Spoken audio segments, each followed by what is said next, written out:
Si estás viendo este video, muy probablemente hayas visto los memes y diálogos de La Oficina, esta serie spin-off o más bien esta versión mexicana de The Office, la americana, no la original británica. En fin, que me estoy desviando. Si tú al igual que yo te preguntabas si La Oficina vale la pena, aquí te respondo rápido y conciso. Sí, sí vale la pena, así que si no la has visto, corre a verla. Pero si quieres saber por qué considero que vale la pena, quédate en este video porque hoy te hablaré de lo bueno y lo malo que tiene esta sitcom mexicana. Así que vamos con el video. No les mentiré, cuando se anunció que México tendría su propia versión de The Office, no pude evitar reírme. Y no en el buen sentido, sino en ese tono condescendiente mamador que nos caracteriza a los malinchistas. Porque sí, yo como muchos creía que se trataría de un patético intento de imitación con groserías mexicanas, comedia al estilo Derbez y mucho whitexican intentando aparentar lo que México no es. Y a ver, quizás sí, soy malinchista. Pero no podemos negar que la comedia mexicana, principalmente en el cine, ha sido cuanto menos decepcionante. Pero vaya que esta serie se ganó mi respeto.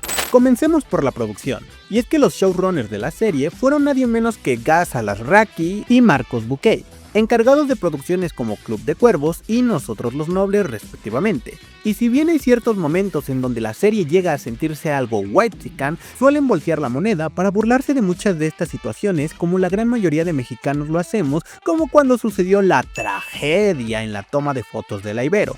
¿Y por qué digo esto? Porque simple y sencillamente, esta no es una serie más del montón, o más bien no es un intento de imitación de The Office como las del montón. En vez de seguir el camino simple, decidieron dotarlo de personalidad. A diferencia de muchas comedias situadas en la Ciudad de México o en Santa Fe, con chistes clichés sobre godines comiendo en toppers de plástico y llegando a fin de mes comiendo atún y maruchan, aquí la serie se sitúa en Aguascalientes, un estado que si bien no es una ciudad, tampoco es un pueblucho. Digamos que sería de los últimos estados que se te vendrían a la mente para ubicar a tus personajes, y eso me gustó. Eso sí, hablando de personajes, la gran mayoría de ellos tienen una muy fuerte inspiración, por no decir plagio, de los personajes de la versión gringa. Jero es Michael Scott, Anib es Wright, tenemos a Memo y Sophie, quienes claramente son Jim y Pam, y los demás son mezclas de otros personajes con un pequeño, muy pequeño toque de originalidad. Pero vamos por partes. Como bien les mencioné, esta serie está ubicada en Aguascalientes, más precisamente en una empresa de jabón llamada Olimpo. A diferencia de la original, aquí nuestro protagonista, Jerónimo, heredó el puesto ya que su abuelo fue fundador de la empresa, pero al ser considerado el eslabón más débil de su familia, en vez de mandarlo a la cabeza del corporativo en Ciudad de México, decidieron asignarlo como el cabecilla de la oficina en Aguascalientes. Eso sí, si algo sabe hacer muy bien este personaje es dar cringe, de la misma manera que Michael Scott, y no temen ponerlo en situaciones sumamente incómodas que tratan temas de acoso, feminismo, homosexualidad y muchos temas que son considerados sensibles en muchos escenarios, pero aquí digamos que la tiradera es pareja.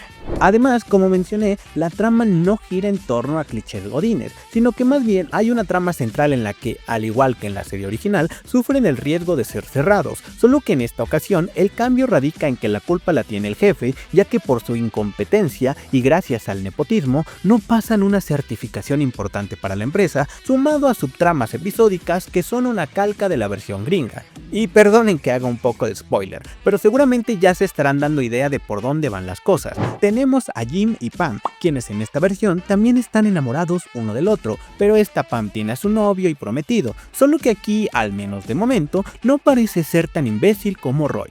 También tenemos un episodio en donde deben recuperar un cliente y esta versión de Jan se ve encantada por Michael, lo cual termina en un amorío de una noche.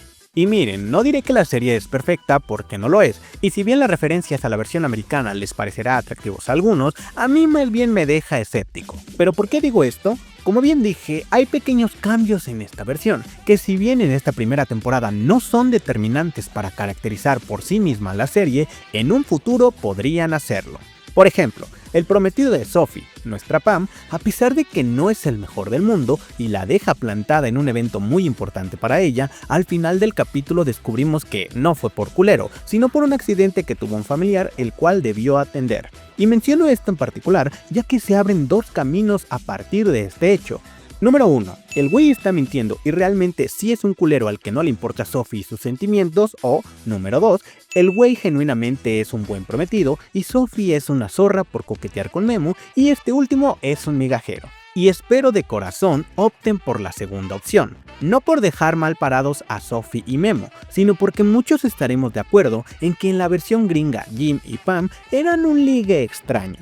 Todos consideramos a Karen como la mejor novia de Jim y con quien debió quedarse, y quizás esta sea la oportunidad para darle al público lo que quieren.